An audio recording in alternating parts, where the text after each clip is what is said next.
우리 사회를 냉소 사회, 혐오 사회라고 부른 지 얼마 되지 않았습니다. 동방예의지국, 정이 넘치는 사회, 고요한 아침의 나라라는 말은 점점 사라지게 되었습니다. 이렇게 불려진 데는 여러 가지 이유가 있겠지만 사회가 점점 양극화되면서 차별과 열등감, 또 소외와 상처가 점점 커진 탓이 아닌가 그런 생각을 합니다. 그래서 오늘날 사람들의 마음속에는 무엇이 있는가? 이 분노의 칼날이 장전되어 있는 것 같습니다. 어느 순간 누군가 건드리기만 하면 폭발할 준비가 된 사람들이 우리 주변에서 많이 살아가고 있습니다.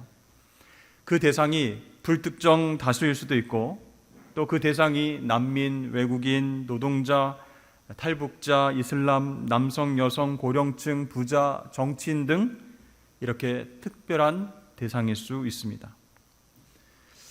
그 대상들을 향한 미움과 혐오는 개인의 문제로 끝나지 않고 민족과 나라에서 공모되어서 전쟁이 발발하고 국제적인 문제가 되기도 한다는 것이죠.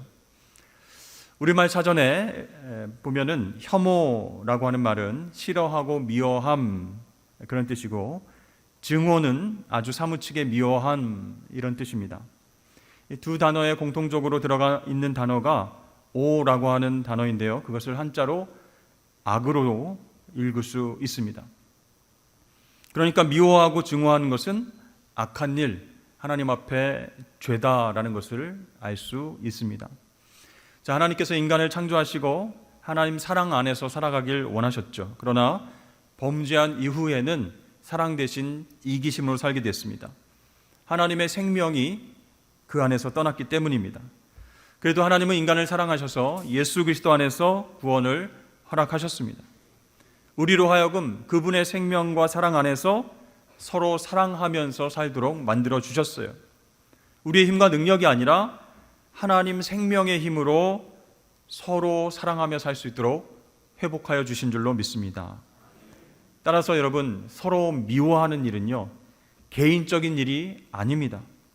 하나님의 크신 섭리와 계획에 대한 반역, 즉 죄라는 것이죠. 자, 오늘 말씀을 통해서 우리는 어떻게 이 미움의 죄를 끊어낼 수 있겠는가? 어떻게 서로를 사랑하며 살 수 있겠는가? 함께 살펴보기를 원합니다. 골로새서의 주제는 우주의 근원이시고 통치주이신 그리스도입니다.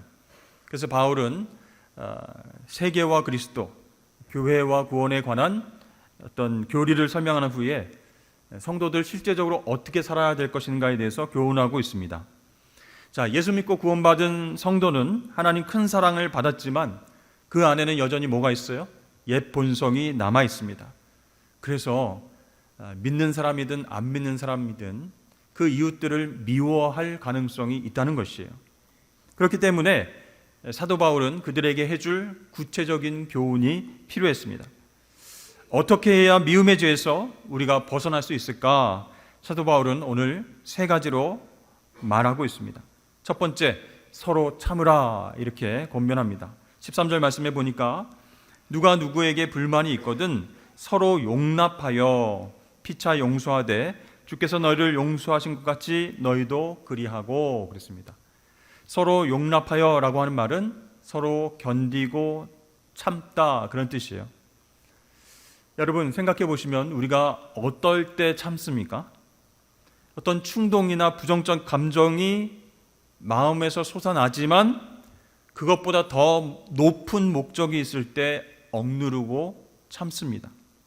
그러니까 성취해야 할 더 큰 목적이 있을 때 참을 수 있다는 것이에요.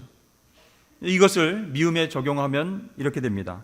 어떤 분이 나한테 잘못을 하고 상처를 줬어요. 그런데 그 사람과의 사랑의 관계가 너무 중요합니다. 그때 우리는 그것을 잃지 않기 위해서 인내하는 거예요. 그 사람의 행동에 대해서 참습니다. 자, 그렇다면 선하신 하나님께서는 왜 나쁜 일, 괴로운 일을 자녀인 우리에게도 허락하실까요? 그 이유는요, 나쁜 일을 통하지 않고서는 하나님 당신의 선하심을 보이실 수 없기 때문이에요.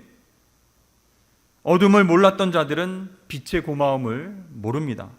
그래서 미움이 얼마나 괴로운 것인지 그것을 안 후에야 사랑과 용서에 대해서 감사할 수 있게 되는 것이죠. 여러분, 살아온 날들을 한번 돌아보십시오. 그러면 하나님의 사랑이 우리 인생을 스쳐 지나간 그런 감격의 순간들이 있었을 것입니다. 그런데 그때는 즐겁고 기쁜 때가 아니었습니다. 비참한 눈물을 흘릴 때 쓰라린 마음으로 탄식하던 때였습니다. 그때 하나님께서는 당신이 얼마나 좋은 분인지를 보여주셨어요. 그러니까 우리 마음 가운데 요동치는 마음이 있기 때문에 하나님 안에서 누리는 평강이 얼마나 큰 선물인지를 깨닫게 된다는 것이죠. 사라지는 것이 있기 때문에 영원하신 하나님이 복의 근원 되심을 깨닫게 되는 것입니다. 자, 여러분이 요즘 어떤 분이 마음에 들지 않아서 고통을 받고 있다라고 한번 상상을 해보십시오. 근데 그것은 이상한 일이 아니라는 거예요. 나뿐만 아니라 다른 사람들 경험하는 거예요. 허물 없는 사람 없기 때문입니다. 당연히 우리 자신도 완벽하지 않습니다. 그렇게 불완전한 사람들끼리 함께 살아가는 동안 괴로운 일들이 왜 없겠습니까? 나도 내 자신이 마음이 들지 않을 때가 많은데 피도 살도 섞이지 않은 다른 사람이 어떻게 내 마음 가운데 만족을 줄 수 있겠는가라는 것이죠. 그래서 하나님께서는 우리를 예수 안에서 구원받은 자녀로 다 같이 부르셨습니다. 서로의 부족한 부분들을 참고 견디고 인내하면서 살아가도록 하나님 사랑 안에서 우리를 부르신 줄로 믿습니다. 그럼에도 불구하고 십자가 사랑 안에서 같은 목적을 이루기 위해 모인 사람임에도 불구하고 서로를 의심하고 불신하고 다툴 가능성이 있다는 것이에요. 그럴 때 우리는 어떻게 해야 되겠습니까? 그것이 신앙의 근본적인 진리에 관한 것이 아닌 한 서로를 용납해야 된다는 것이에요. 왜냐하면 우리에게는 사랑이라고 하는 더 큰 목표가 있기 때문입니다. 그래서 우리는 다음과 같은 이유로 나를 힘들게 하는 사람들을 용서하고 받아들일 수 있어야 하는데요, 제일 중요한 것 바로 예수님께서 참으셨기 때문에 우리도 참아야 된다는 거예요. 자, 전능하신 하나님의 아들이신데 그분이 사람의 몸을 입고 세상에 오셨습니다. 그것은 한없이 낮아지신 거예요. 겸손을 우리에게 보여주신 것입니다. 그런데요, 그 예수님이 살아가실 때 죄인 취급받고 고난과 수치를 당합니다. 그것은 예수님께도 너무나 괴로운 일이었습니다. 그러나 예수님은 그 모든 것을 참으셨습니다. 왜 그러셨죠? 당신이 참으심으로 말미암아 우리와 하나님과의 관계가 바로 잡힐 것을 기대하셨기 때문입니다. 히브리서 12장 2절 말씀에 믿음의 주요 또 온전하게 하시는 이인 예수를 바라보자. 그는 그 앞에 있는 기쁨을 위하여 십자가를 참으사 부끄러움을 개의치 아니하시더니 하나님 보좌 우편에 앉으셨느니라. 아멘. 그 앞에 있는 기쁨, 하나님과 우리와의 관계가 회복되는 기쁨을 위해서 십자가의 고난과 수치를 참으셨다라고 말씀합니다. 그렇습니다. 그래서 우리는 예수님을 본받아야 됩니다. 그분이 참으셨던 것처럼 나도 다른 사람을 참아야 된다는 것이에요. 여러분, 신앙의 깊이는 무엇일까요? 바로 사랑의 깊이입니다. 그럼 사랑의 깊이는 무엇일까요? 인내의 깊이예요. 많이 사랑하는 사람이 더 많이 인내하고요, 덜 사랑하는 사람이 그 관계를 쉽게 깨어버리는 것입니다. 우리 주변에도 오래 참고 인내하는 그런 분들이 있습니다. 사람들이 보기에 이 오래 참는 분은 참 못난 사람 같아요. 아니, 자기의 의견도 좀 이야기하고 한번 강하게 어필을 해야 그 사람이 우습게 여기지 않지 왜 계속 참나, 이런 생각을 합니다. 우리가 볼 땐 그런데요, 하나님께서 보시기에는 오래 참는 사람이 귀하다라는 것이에요. 왜 그럴까요? 그 사람은 참음으로써 자기 자신이 하나님을 사랑하고 있음을 증명하고 있기 때문이에요. 그러므로 사랑하는 성도 여러분, 하나님의 큰 은혜와 사랑을 기억하시길 바랍니다. 그리고 그 사랑으로 다른 사람들을 용납하시는, 용서하시는 성도들이 되시기를 바랍니다. 두 번째, 사도 바울은 첫 번째는 인내하라 했죠. 두 번째는 서로 용서하라 라고 권면하고 있습니다. 자, 하나님께서 우리를 구원해서 그리스도의 몸에 접붙여 주셨어요. 한 교회를 이루게 하셨습니다. 그러나 성도들도 아직 불완전합니다. 부족한 부분이 있다는 거예요. 그것을 보충하기 위해서 하나님께서는 서로의 영혼과 육체를 섬기게 하셨습니다. 나눔과 용서가 바로 그것입니다. 첫 번째 나눔은요, 육체를 위한 섬김이에요. 우리는 물질을 지체들과 함께 나누어야 됩니다. 있는 사람은 약간 가난하게 되고 없는 사람은 약간 부유하게 되므로 있는 사람이나 없는 사람이 궁핍을 면하도록 해야 된다라는 것이죠. 이를 위해서 하나님께서는 물질로 서로를 섬기게 하셨어요. 오병이어 사건을 통해서 베풀고 나누는 것이 하나님께 복받는 길이라 말씀하셨습니다. 근데 우리는 입술로 사랑합니다 라고 말하지만 굶주린 형제 자매들을 돕지 않는다면, 물질로 섬기지 않는다면 그것은 진정한 사랑일 수가 없는 것이죠.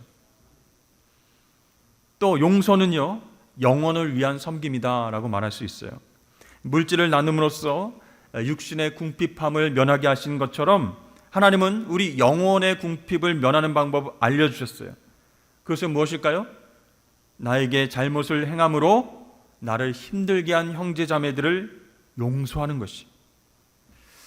여러분, 사실 이 미움이라고 하는 것은요, 학습할 필요가 없습니다. 왜 그렇죠? 하나님 사랑을 떠난 인간의 본성이기 때문입니다. 이렇게 미워하는 것은요, 내 본성에 순응하는 것이지만 사랑하는 것은 본성을 거스르는 거예요. 그래서 새 본성이 주어지기 전까지는 누구도 올바른 사랑을 할 수 없습니다. 자, 우리는 어떻습니까? 예수 믿고 새 본성이 주어졌어요. 그럼에도 불구하고 끊임없이 형제 자매들 이웃을 미워하는 우리의 죄성을 보게 됩니다. 만약 여러분들이 예수 믿고 구원받았는데 신앙생활을 하면서도 여러분이 가족을, 또 형제들을, 이웃을, 또 우리 목장 식구들을 미워하고 있다면 여러분과 하나님 사이에는 막힌담이 생기게 되는 거예요. 여러분들이 열심히 기도를 해도 그 기도가 하늘로 상달되지 못할 것입니다. 또 여러분께서 듣는 진리의 말씀은 귀를 즐겁게 할지언정 여러분의 영을 흔들어서 새 사람으로 나아가지 못하게 한다는 것이죠. 여러분, 이 모든 악순환을 끊는 중요한 방법이 바로 용서하기라는 것입니다. 옛말에 원하는 돌에 새기고 은혜는 흐르는 물 위에 새긴다, 그런 말이 있습니다. 고마운 일은 쉽게 잊어버리고 가슴 아픈 이 원한은 잊지 않고 깊이 새긴다, 그런 뜻이죠. 여러분, 이것이 인간의 자연스러운 본성입니다. 우리는 하나님 사랑에 감격하지만 그렇게 용서하신 사랑을 빨리 잊어버린다는 거예요. 그래서 하나님께서는요, 우리가 죄 지은 사람을 용서해주는 그 과정을 통해서 이미 내가 받은 하나님의 용서가 얼마나 큰 것인지를 날마다 깨닫게 하십니다. 자, 이 일을 위해서 우리가 용서해야 될 사람들을 옆에 두시는 것이에요. 자, 우리가 얼핏 보면 정말 바른 삶을 살고 정말 정돈된 삶을 살고 있고 좋은 그리스도인처럼 보이는 분들이 있습니다. 그런데 어느 날 그분이요, 자신에게 나쁜 일을 행한 사람 보면서 분노하는 거예요. 마음속으로도 미워하는 거예요. 기도할 때마다, 예배할 때마다, 말씀 드릴 때마다 그 사람 미워하면 안 되는데 라고 하는 죄책감이 생겨납니다. 그 사람을 용서하라고 하는 하나님의 음성도 듣습니다. 그래서 머리로는 그렇게 해야 된다고 생각하지만 마음으로는 그렇게 하고 싶지 않은 것이에요. 여러분, 혹시 그런 마음이 우리의 마음이 아닐까요? 어떻게 하면 내가 미워하는 사람, 그 사람을 용서하고 사랑할 수 있을까요? 여러분, 하나님께서 주시는 사랑이 크면 용서할 수 있음을 믿으시길 바랍니다. 하나님 사랑을 많이 받은 사람은 사람들이 자신에게 나쁜 일을 했을 때 진심으로 용서합니다. 그것은 그분이 훌륭하기 때문이 아니에요. 예수 그리스도께서 나를 그렇게 용서해 주심으로 하나님의 자녀가 되게 하셨음을 날마다 깨닫고 감격하기 때문입니다. 성경은 이렇게 말하고 있습니다. 에베소서 4장 31절 32절에 너희는 모든 악독과 노함과 분냄과 떠드는 것과 비방하는 것을 모든 악의와 함께 버리고 서로 친절하게 하며 불쌍히 여기며 서로 용서하기를 하나님이 그리스도 안에서 너희를 용서하심과 같이 하라. 아멘. 그러니까 다른 사람이 미워지려고 할 때 뭘 깨달아야 돼요? 내가 지금 십자가 사랑에서 멀리 떠나가고 있구나라는 것을 알아차려야 되는 거예요. 여러분, 우리가 용서를 정말 하기 어렵지만 실천할 때 어떻게 되겠습니까? 하나님께서 나를 용서하신 것이 결코 당연한 일이 아니었구나, 결코 쉬운 일이 아니었구나라는 것을 깨닫게 된다는 것이에요. 여러분, 은혜 안에 있는 성도, 하나님의 큰 사랑을 경험하는 성도는 매 순간 감격하면서 나를 힘들게 하는 사람들도 용서하게 될 줄로 믿습니다. 무엇 때문에 예수 그리스도께서 나 같은 인간을 사랑하셔서 용서하셨나? 무엇 때문에 나 같은 죄인을 위해서 십자가에서 죽으셨는가? 이해되지 않습니다. 그래서 하나님 앞에서 얼굴을 들 수도 없고 눈물을 거둘 수도 없어요. 자기 자신을 온전히 드리는 것밖에 이 감사의 마음을 표현할 길이 없음을 고백하게 되는 것이죠. 이것이 하나님의 은혜와 사랑 안에 있는 성도의 모습입니다. 세 번째는 사도 바울이 서로 사랑하라 이렇게 권면하고 있죠. 여러분, 용서는 그 자체가 목적이 아닙니다. 사랑하기 위해서 용서하는 거예요. 교회를 하나 되게 하고 하나님의 사랑을 온 세상 가운데에 퍼뜨리기 위해서 용서하는 것입니다. 그래서 오늘 본문 14절은 이렇게 말씀합니다. 이 모든 것 위에 사랑을 더하라. 이 모든 것은 무엇이죠? 12절 말씀에 보니까 긍휼, 자비, 겸손, 온유, 오래 참음입니다. 이 모든 덕들을 단단히 결합시켜서 흠이 없게 만들어주는 것이 바로 사랑이다 라고 말씀하는 거예요. 자, 어떤 사람은 보면요, 본성적으로 이제 가엾게 여기는 그런 사람이 있어요. 그분은 긍휼히 여기는 것 잘할 수 있습니다. 또 어떤 사람은 본성적으로 사람들에게 잘 베풀어요. 그렇다면 자비를 베풀 수도 있습니다. 그러나 단지 그것만으로는 온전해질 수 없다는 거예요.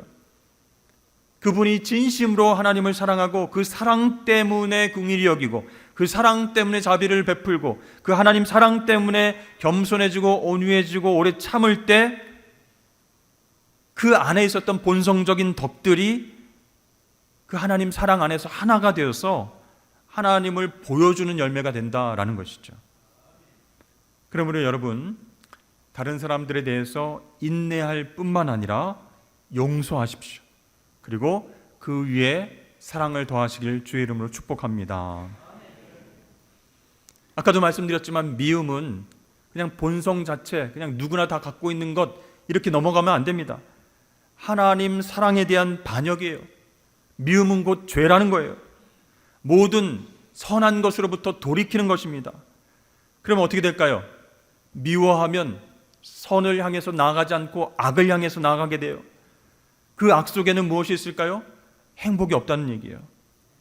인간의 영원한 행복은 하나님 그 안에 있기 때문이죠. 그래서 하나님을 등진 사람에게는요, 불안과 고통과 초조와 걱정과 두려움이 가득합니다. 그리고 하나님 사랑하라 하셨는데 불순종하고 미워하는 자에게는 자유가 없는 거예요. 여러분, 미움은요, 그래서 한마디로 우리의 영혼을 얽어매는 사슬과 같다라는 것입니다.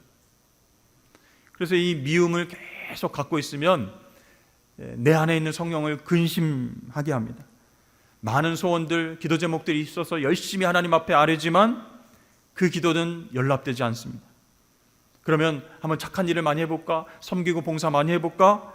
그래도 진정한 행복에 이르지 못한다는 것이에요. 그래서 여러분, 우리에게 주신 서로 사랑하라 라고 하는 계명은 사실은 우리 자신을 위해서 주신 말씀이다라는 것이죠. 사랑하는 성도 여러분, 오늘 말씀을 들으시면서 이제 듣기만 하지 말고 구체적으로 여러분들 최근에 미워하셨다 그런 사람들을 떠올리시고 그를 향한 오래된 미움에 종지부를 찍으시길 바랍니다. 미움의 죄를 끊어 버리십시오. 그런데요, 이 잘 안 된다는 거예요. 힘들다는 거예요. 용서가 안 된다는 거예요. 여러분, 사람을 용서하는 고통이 아무리 크다 할지라도 성령 안에서 하나님 주시는 행복만큼 크지 않습니다. 그래서 결단하고 그 미움의 죄를 한번 끊어 보십시오. 용서해 보십시오. 하나님께서 놀라운 기쁨과 감사를 회복시켜 주실 줄로 믿습니다. 그래서 오늘 말씀을 통해서 사람을 미워하고 하나님에게서 멀어질 것인지, 아니면 사람을 용서하고 하나님께 친밀히 다가갈 것인지 우리가 선택을 해야 합니다. 사랑의 하나님은 미움의 죄와 함께 하실 수 없어요. 미워하는 그 죄성이 여기 가득한데 기도한다고, 예배드린다고, 섬기고 봉사한다고 그것이 은혜가 되겠습니까? 안 된다는 것이죠. 오늘 말씀을 여러분 꼭 기억하시면서 그동안 얽매였던 모든 미움의 죄들을 끊어버리고 새로운 삶, 기쁘고 감사한 삶을 하나님과 동행하며 살아가시길 주의 이름으로 축복합니다.